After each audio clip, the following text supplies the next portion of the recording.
Well, hey everyone, and welcome back to our segment, Understanding Your Faith, where we're looking at figures of church history, verses that may be confusing and providing some insight, or like we're going to do this evening, looking at specific figures found within Scripture that we may not have a lot of info about, or we may have a lot. Tonight we're going to be looking at a woman named Lydia.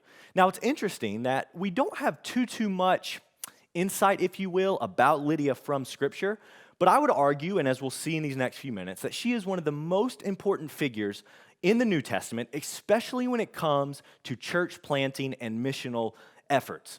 Now, we first run into Lydia in Acts chapter 16, where by this point, Saul has become Paul, and Paul is on his missionary journeys. And in Acts chapter 16, we see that Paul lands in the city of Philippi. So Acts 16, verse 12 and through verse 15, just to give us some context of who Lydia is, this is where we see her. And from there to Philippi, a Roman colony and a leading city in the district of Macedonia. We stayed in that city for several days. On the Sabbath day, we went outside the city gate by the river, where we expected to find a place of prayer. We sat down and spoke to the women gathered there. A God-fearing woman named Lydia, a dealer in purple cloth from the city of Thyatira, was listening. The Lord opened her heart to respond to what Paul was saying. So Paul is sharing the gospel, right? And after she and her household were baptized, she urged Paul, if you consider me a believer in the Lord, come and stay at my house. And she persuaded us. So that's essentially Paul saying she got saved, then her entire household got saved, and she persuaded us to stay with her. And so as we get to this woman named Lydia, it's very interesting that the Bible doesn't share too much about her, but does give some important details that help us understand who she is. So the first thing that it says is that she was a God-fearing woman named Lydia. And so there's multiple women around this river, if you will. But for whatever reason, Lydia is the one that Paul recognized, because Lydia is the one that opens her heart to the gospel. Now, it's interesting that it's not only just her name, Lydia, but the scriptures tell us where she was from, the city of Thyatira. Now, we just started a series in Revelation at New City Church, and Thyatira is actually going to be one of those churches that we look about in the 7 churches. So I'm not going to say anything else about that because I don't want to spoil it. But Thyatira can actually be translated as White Castle and is in fact from the language of Lydian.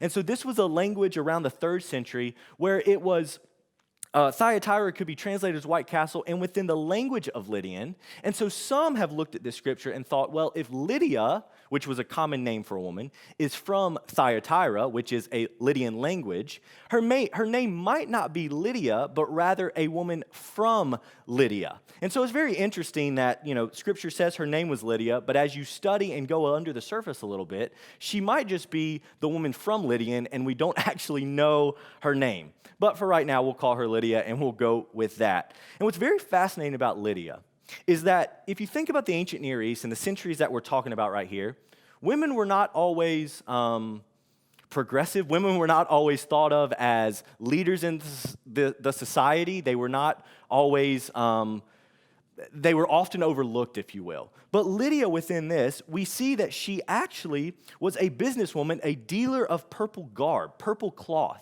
And so she had her business, she had the leverage of her power within her business. And as Paul converts her, it's very fascinating that if we were to go to the book of Philippians, we would see that this house church of Philippians was started. And from this conversion of Lydia, it's safe to say that Lydia, being the first convert in Philippi, played an essential role in planting the church that we read about in the book of Philippians. Now, it's very interesting, as Paul wrote many letters to many different churches, but the book of Philippians looks like a letter where Paul is encouraging them and thanking them for being with him in the very beginning of his ministry. And so we take this woman who sat by a river with other women, heard the gospel, repented, her entire household was saved, and played an essential part in the ministry of Paul. And while we don't have her name throughout Scripture, and we don't know too much about her, what we can say is this: Lydia and other women played a vital role in church planting efforts within Paul's ministry in the ancient Near East. It is not a men's only sport. It is not a men's only duty, but God calls both men and women, especially women like Lydia, who are faithful to leverage their power, their business, and their authority to have people stay in her home, to have her servants and the people who worked for her saved. Lydia was vital in church planting. And so I hope you're encouraged tonight that while we don't know too much about these figures, there are figures throughout Scripture who did so much more than they are attributed for, but God used them mightily and in so many crazy ways. And this is truly the story of Lydia in Acts chapter 16.